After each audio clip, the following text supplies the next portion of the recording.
কাজ করাবে, আবার কিছু বললে মুখ করবে।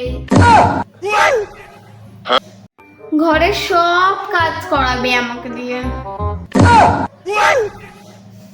বাবার খাবারটাও আমাকেই দিয়ে আসতে হয়।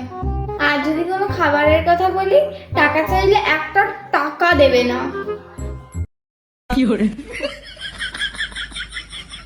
আর খাবারের কথা, মাছ মাংসের তো মুখ কতদিন দেখিই না আমি জানি।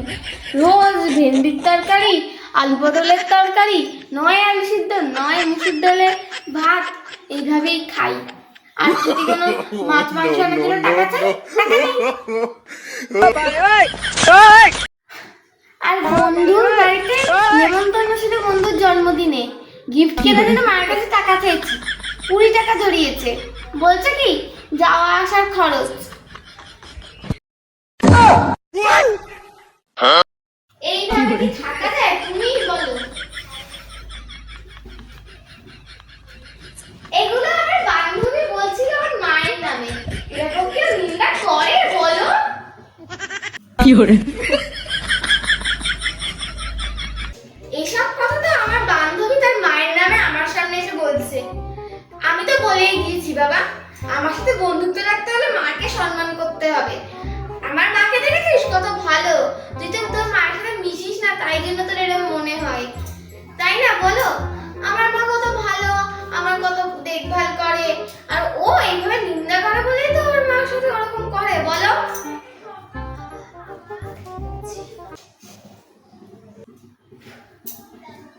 মা, তুমি এখানে কি করছো? ওই একটু কাজ আছে, তাই কাজ করছিলাম। তোর কিছু লাগবে? আর বলো না মা গো, আমার একটা বান্ধবী আছে, শুধু তোর মায়ের নামে নিন্দাই করে দেয়। ও, তো তুই কখনো নিন্দা করিস না তো? না না, তুমি কত ভালো, আমার কত দেখভাল করো। তা মায়ের নামে কি কি বললো? বলছে ওর মা নাকি মাংস আনেই না বাড়িতে, আর টাকা চাইলে 20 টাকা ধরিয়ে দেয় বন্ধুর জন্মদিনে যাওয়ার জন্য আর আসার জন্য।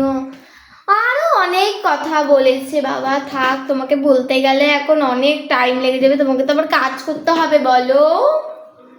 বাদ দাও তো, আমি বলে দিয়েছি ওকে যে যদি মায়ের নামে নিন্দা করতে হয় তাহলে আমার সাথে বন্ধুত্ব রাখতে না।